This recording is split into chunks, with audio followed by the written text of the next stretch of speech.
Hello students, লৈ আছোঁ class 10 T from Assam নামৰ চেপ্টাৰটোৰ ইম্পৰ্টেণ্ট কিছুমান কুৱেশ্যন এণ্ড এনচাৰ্ছ। তো তোমালোকে মই গোটেই চেপ্টাৰটোৰ যি ইম্পৰ্টেণ্ট কুৱেশ্যন আছে ইয়াত তোমালোকৰ লগত ডিছকাছ কৰিম। কুৱেশ্যন এনচাৰখিনি তোমালোকে বহীটো লিখি ল'ব পাৰা।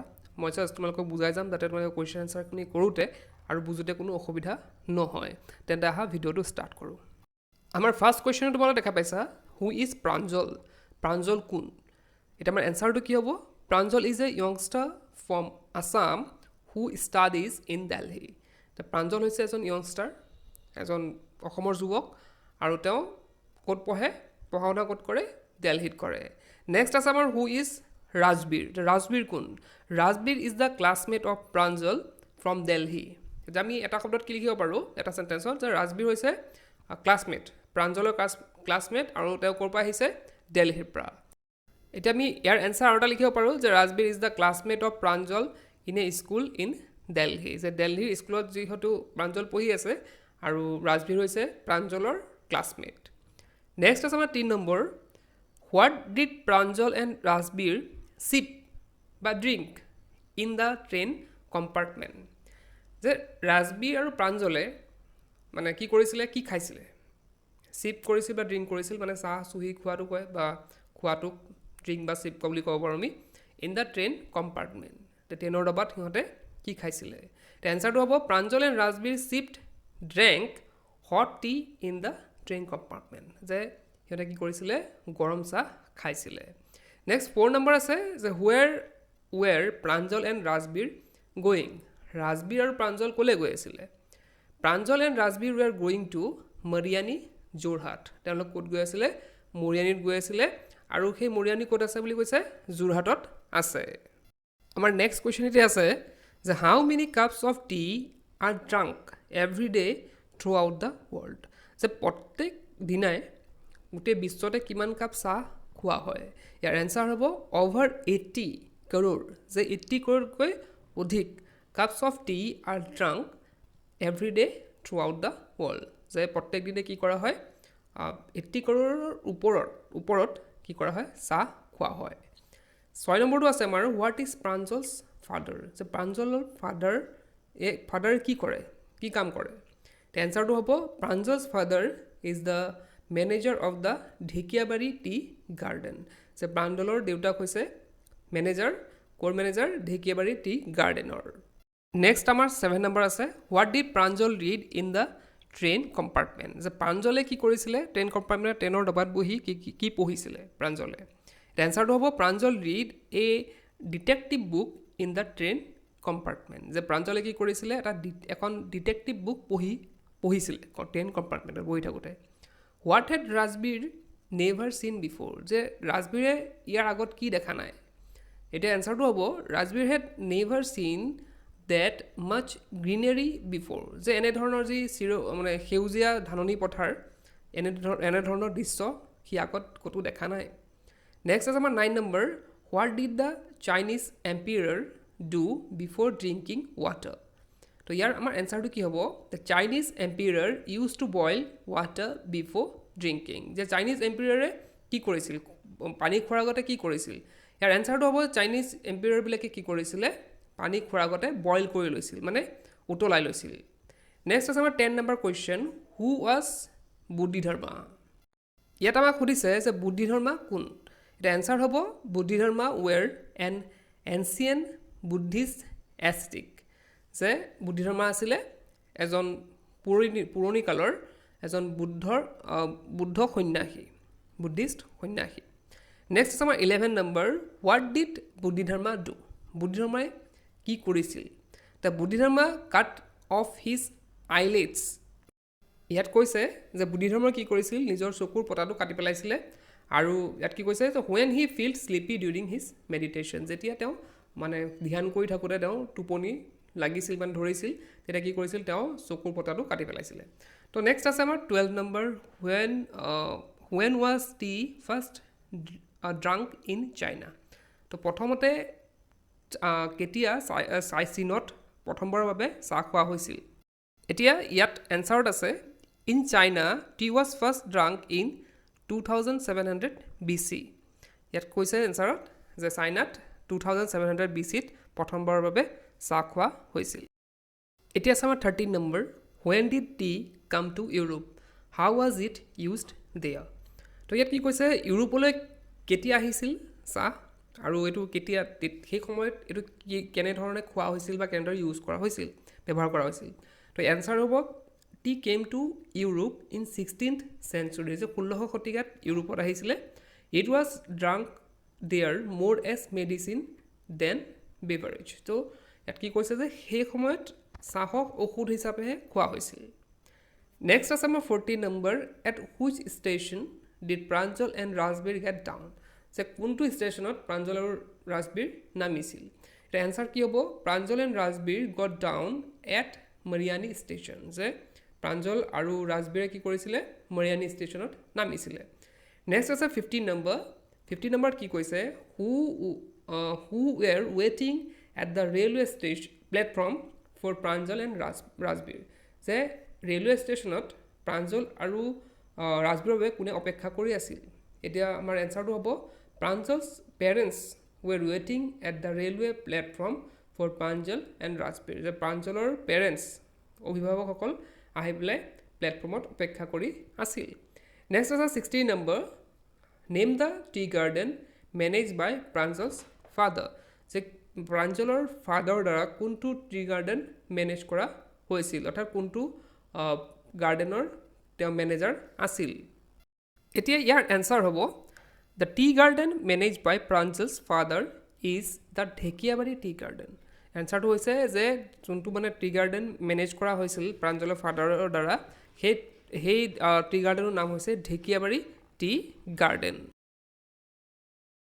নেক্সট আমাৰ 17 নম্বৰ আছে 17 what did the tea pluckers were the tea plucker যোনবিলাক মানুহে কি কৰিছিলে গছৰ মানে চাহ গছৰ পাত ছিঙি আছিল সিহঁতে কি পিন্ধিছিল the tea pluckers ৱেৰ plastic apron যে তেওঁলোকে কি কৰিছিল প্লাষ্টিকৰ এপ্ৰন আমাৰ নেক্সট আছে 18 নম্বৰত কি কৈছে what is the best sprouting period of tea যে গছৰ মানে চাহ গছৰ পাত ছিঙাৰ আটাইতকৈ বেষ্ট সময়টো কোনটো ইয়াৰ এনসাৰত আছে the best sprouting period of tea is from May to July আটাইতকৈ ভাল সময়টো হৈছে মে'ৰ পৰা জুলাইলৈকে নেক্সট আছে আমাৰ 19 নম্বৰটোত কি আছে where do the tea pluckers put the tea leaves যে টি প্লাকাৰ মানে যিসকলে মানে গছৰ পাত ছিঙি আছিলে চাহ গছৰ পাত তেওঁলোকে পাতবিলাক ছিঙি পেলাই ক'ত থৈছিল এতিয়া এনসাৰত আছে the tea pluckers put the tea leaves in bamboo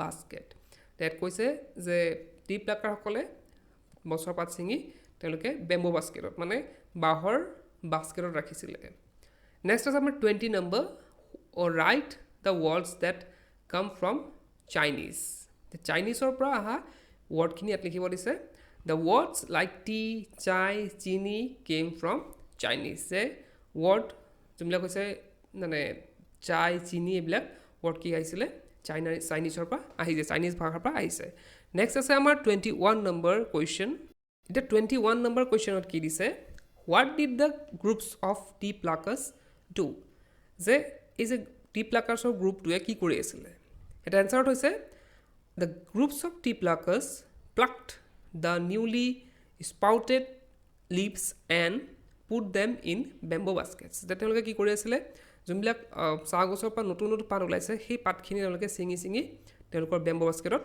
থৈছিলে 22 নম্বৰ কুৱেশ্যনটো আছে tea was drunk more as medicine than beverage when and where was tea drunk as medicine যে আমি এইটো আগতো পাই আহিছোঁ কুৱেশ্যনটো যে টি কি কৰা হৈছিলে মেডিচিন হিচাপে খোৱা হৈছিলে আৰু এইটো ক'ত এতিয়া ইয়াত প্ৰশ্ন সুধিছে যে কেতিয়া আৰু ক'ত ইয়াক মেডিচিন হিচাপে খোৱা হৈছিল ইয়াৰ এনসাৰটো হ'ব tea was drunk more as medicine than beverage in Europe in 16th century যে টিক মানে মেডিচিন হিচাপে খোৱা হৈছিল ক'ত ইউৰোপত খোৱা হৈছিল আৰু ক'ত কেতিয়া খোৱা হৈছিলে 16th century এতিয়া 23 নম্বৰ কুৱেশ্যনটো হৈছে where and when was T first drunk তো টি কেতিয়া আৰু ক'ত প্ৰথমবাৰৰ বাবে খোৱা হৈছিল এতিয়া আমাৰ এনসাৰটো হ'ব tea was first drunk in China in 2700 BC যে চাইনাত খোৱা হৈছিলে 2700 BC বিফৰ খ্ৰাইষ্ট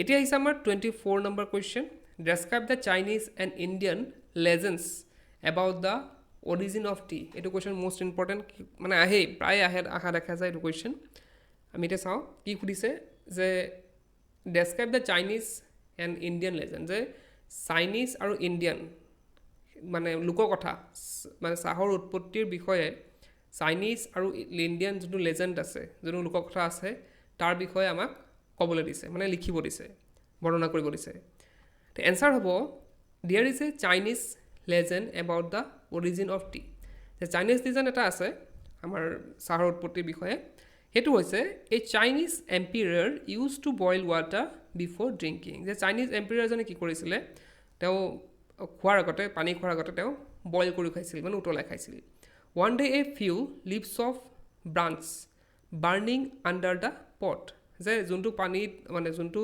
পাত্ৰত পানী উতলাইছিল এদিনাখন কি হৈছিল তাত কিছুমান পাত পৰি গৈছিল few leaves of branches burning under the pot fell into the boiling water which gave it a delicious flavor যে যেতিয়া পাতখিনি এই বইল কৰা পানীত পৰি গৈছিল তেতিয়া সেইখিনি কি দিছিলে সেই পাতখিনিয়ে এটা ডিলিচিয়াছ ফ্লেভাৰ দিছিলে এটা সোৱাদ লগা এটা মানে ফ্লেভাৰ এটা দিছিলে it is said that those leaves were tea leaves এইটো কোৱা হয় যে সেই পাতখিনি আছিলে কি টি লিভছ মানে চাহৰ পাত আছিল বুলি মানে গণ্য কৰা হয় নেক্সট আছে আমাৰ ইণ্ডিয়ান লেজেণ্ড মানে ইণ্ডিয়ান লোককথা কি আছে according to Indian legend an ancient Buddhist ascetic Bodhidharma cut off his eyelids when he felt sleepy during his meditations যে ইণ্ডিয়ান লেজেণ্ডৰ মতে ইণ্ডিয়ান লোককথাৰ মতে যে এসময়ত মানে পুৰণি কালত কি আছিলে এজন বুদ্ধ সন্যাসী আছিলে আৰু তেওঁৰ নাম আছিলে বুদ্ধি ধৰ্মা আৰু তেওঁ কি কৰিছিলে নিজৰ যে চকুৰ বতা আছিল সেইটো কাটি পেলাইছিল when he felt sleepy during his meditation যেতিয়া তেওঁ ধ্যান কৰোঁতে তেওঁৰ টোপনি লাগিছিলে few deep plants grew out of the islets and the leaves of those plants vanished sleep when they were put in boiling water and drunk এটা কৈছে যে এই যে চকুৰ পতা কাটি পেলাই দিছিল তাৰ পৰা কি হৈছিলে কেইটামান চাহ গছৰ উৎপত্তি হৈছিল মানে উঠিছিল তাৰপৰা আৰু যেতিয়াই সেই পাতবোৰ তাৰপৰা উঠা চাহ গছৰ পাতবোৰ যেতিয়াই পানীত বইল পানীত দিয়া হয় সেইটো খালে আমাৰ কি হয় আমাৰ টোপনি গুচি যায় এতিয়া আহি গৈছে আমাৰ 27 number question how was the scenery outside the train যে ট্ৰেইনৰ বাহিৰৰ পৰা মানে ট্ৰেইনৰ ভিতৰৰ পৰা মানে বাহিৰৰ চিনেৰীটো দেখিবলৈ কেনেকুৱা আছিলে গোটেইখিনি বৰ্ণনা কৰিব দিছে এইটো এটা ইম্পৰ্টেণ্ট কুৱেশ্যন যে আউটছাইড দ্য ট্ৰেইন মানে ট্ৰেইনৰ বাহিৰত it was a magnificent greenery of paddy fields and the tea bushes against the background of densely wooden hills যে ইয়াত কি কৈছে যে বাহিৰত দেখিবলৈ কেনেকুৱা আছিলে গোটেই মানে সেউজীয়া হৈ পৰিছিলে ধাননি পথাৰে আৰু চাহ গছে কি হৈছিল গোটেইখন মানে গ্ৰীনেৰী কৰি পেলাইছিলে আৰু বেকগ্ৰাউণ্ডত কি আছে মানে এই চাহ খেতিৰ আমি গ্ৰীনাৰী যোনখিনি ধৰা ধান খেতি আছে তাৰপিছত টি লিভছ আছে তাৰ টি গছবিলাক আছে তো তাৰ পিছফালে আমি কি দেখা পাইছিলোঁ মানে দেখা পোৱা যায় যে ডাঙৰ হিল দেখা পোৱা যায় পাহাৰ ডাঙৰ ডাঙৰ পাহাৰ দেখা পোৱা গৈছিল আৰু সেইটো এটা মনোমোহা দৃশ্য আছিল তাৰপিছত কি কৈছে ample T bushes were seen stretching so' far as the eye could go' যিমান দূৰ দেখা পোৱা মানে যিমান দূৰলৈকে চকু যায় সিমান দূৰলৈকে কি দেখা পোৱা গৈছিল চাহ গছে দেখা পোৱা গৈছিল it was scenic to look at the tall shade trees standing and also the movement of working people amidst the orderly planted tree shrubs যে দেখিবলৈ খুব ধুনীয়া হৈছিল মানে যোনবিলাক চাহ গছৰ মাজে মাজে যোনবিলাক শ্বেড দিয়া ট্ৰী আছিলে কিছুমান চাহ দিয়া গছ কিছুমান আছিল দেখিবলৈ ভাল লাগিছিলে আকৌ কিছুমান পিপুলে তাত চাহ খেতিত কাম কৰি আছিলে মানে চাহ খেতিৰ মাজে মাজে সেইখিনি দেখিবলৈ খুব ধুনীয়া হৈছিলে An ugly building with smoke blowing tall chimneys was spotted in between যে চাহ খেতিৰ মাজতে দেখা পোৱা গৈছিল এটা বিল্ডিং আৰু যোনটো খুব লেতেৰা আছিলে আৰু তাৰ পৰা কি ওলাইছিলে ধোঁৱা ওলাই আছিল নেক্সট আছে আমাৰ 28 number question describe the Dhekiabari tea garden ইয়াত কৈছে যে ঢেকীয়াবাৰী টি গাৰ্ডেনৰ বিষয়ে বৰ্ণনা কৰিব দিছে এইটো এটা ইম্পৰ্টেণ্ট কুৱেশ্যন ইয়াত আছে the Dhekiabari tea garden manage by Pranjal's father যে ইয়াত কি কৰা হয় ঢেকীয়াবাৰী টি গাৰ্ডেনটো মেনেজ কৰা হয় কাৰ দ্বাৰা প্ৰাঞ্জলৰ ফাদাৰ দ্বাৰা is a big garden of many acre আৰু এইটো বহুত ডাঙৰ এটা গাৰ্ডেন আৰু সেইটো কি বহুত তাত বহুত কি আছে একৰ মাটি আছে লেণ্ড এ গ্ৰেভেল ৰোড ৰানছ থ্ৰু দিছ গাৰ্ডেন যে এই গাৰ্ডেনৰ মাজে মাজে কি হৈছে কিছুমান সৰু সৰু ৰাস্তা যোৱা দেখা গৈছে on both sides of the gravel road there are tea shrubs all neatly pruned to the same height যে কি কৰা হৈছে যে ৰাস্তাৰ কাষে কাষে কি হৈছে গোটেই মানে কি কৈছে চাহ খেতিয়ে ভৰ্তি হৈ আছে আৰু এই চাহ খেতিবোৰ কি কৰা হৈছে একে সমানকৈ ছেম হাইটত কি কৰা হৈছে কাটি দিয়া হৈছে ছেম হাইটত আছে গোটেইখিনি groups of tea pluckers with bamboo baskets and wearing plastic aprons were plucking the newly sprouted tea leaves ইয়াত কৈছে তাত কিছুমান টি প্লাকাৰ্ছ আছে আৰু তেওঁলোকে কি কৰিছে বেম্বো বাস্কেট লৈ পেলাই নতুন নতুন যোনবিলাক হেৰি হৈছে চাহ গছৰ পাত ওলাইছে সেইখিনি তেওঁলোকে ছিঙি ছিঙি মানে তেওঁলোকৰ বেম্বো বাস্কেটত থৈছে Some tractors are also busy in pulling tea leaves inside the garden. আৰু কিছুমান ট্ৰেক্টৰো ইয়াত বিজি দেখা গৈছে আৰু তেওঁলোকে কি কৰিছে এই চাহ গছৰ পাতবিলাক যোনবিলাকে টি প্লাকাৰ্ছে তুলিছে সেইখিনি লৈ পেলাই গাৰ্ডেনৰ ভিতৰলৈ সোমাই যোৱা দেখা গৈছে নেক্সট আছে আমাৰ 29 নম্বৰ কুৱেশ্যন ইয়াত আছে what is legend the legend মানে কি legend is a traditional old story যে লেজেণ্ড মানে হৈছে এটা ট্ৰেডিশ্যনেল আৰু সেইবিলাক হৈছে খুব পুৰণা কিছুমান সাধু কথা তাৰপিছত আছে 30 number how many legends are there about origin of tea according to Rajbir ৰাজবীৰৰ মতে কিমানটা লেজেণ্ড আছে কিমানটা লোককথা আছে মানে চাহৰ উৎপত্তিৰ বিষয়ে ইয়াত এনচাৰটো হ'ব according to Rajbir there are many legends about the origin of tea যে ৰাজবীৰৰ মতে বহুতো তেনেকুৱা লোককথা আছে চাহৰ উৎপত্তিৰ বিষয়ে 31 নম্বৰ কুৱেশ্যনটো আছে where do the tea pluckers put the tea leaves যে টি প্লাকাৰ্ছসকলে ক'ত তেওঁলোকৰ মানে গছৰ মানে টি গছ চাহ গছৰ পাত তুলি ক'ত থৈছিলে ইয়াত এনচাৰটো হ'ব the tea pluckers put the tea leaves in the bamboo basket তেওঁলোকে ক'ত থৈছিলে নিজৰ বেম্বো বাস্কেটত থৈছিল 32 নম্বৰ কুৱেশ্যনটো হৈছে what did the tea pluckers ৱেৰ এইটো আগতো পাই আহিছোঁ তেওঁলোকে কি পিন্ধিছিলে তেওঁলোকে কি পিন্ধিছিলে প্লাষ্টিকৰ এপ্ৰনছ পিন্ধিছিলে নম্বৰ 33টো আছে এতিয়া ইয়াত কৈছে which place has the largest concentration of tea plantation in the world যে ক'ত আটাইতকৈ মানে বিশ্বৰ আটাইতকৈ বেছিকৈ চাহ মানে খেতি দেখা পোৱা যায় ইয়াত হৈছে Assam has the largest concentration of the tea plantations in the world যে অসমতে কি আছে বিশ্বৰ আটাইতকৈ বেছি চাহ খেতি পোৱা যায় নেক্সট আছে আমাৰ 34 number what is the second flush or sprouting period of tea যে দ্বিতীয় মানে চাহ খেতিৰ পৰা চাহপাত তোলাৰ দ্বিতীয়টো ছিজন কোনটো পিৰিয়ড কোনটো তো ইয়াত এনচাৰটো হ'ব the period from May to July যে মে'ৰ পৰা July is the second flush or sprouting period of tea যে মে'ৰ পৰা জুলাইলৈকে দ্বিতীয়বাৰৰ যোনটো মানে চাহপাত তোলাৰ ছিজন হৈছে বা পিৰিয়ড হৈছে সেইটো হৈছে মে'ৰ পৰা জুলাই তো এইখিনি আছিলে আমাৰ টি ফ্ৰম আছামৰ কিছুমান ইম্পৰ্টেণ্ট কুৱেশ্যন এণ্ড এনচাৰ তোমালোকে যদি এইখিনি ছল্ভ মানে লিখি লোৱা বা এইখিনি যদি পঢ়ি যোৱা ভালদৰে তোমালোকৰ ইয়াৰ পৰা কমন পৰা প্ৰায় নিশ্চিত বুলি ধৰা আৰু তোমালোকৰ ইয়াৰ PDF লিংকটো তোমালোকে ডেছক্ৰিপশ্যন পাই যাবা তাৰপৰা তোমালোকে ডাউনলোড কৰিব পাৰিবা গতিকে আজি ভিডিঅ'টো এতিয়া শেষ কৰিলোঁ কিপ ৱাচিং ইউ কেন লাৰ্ণ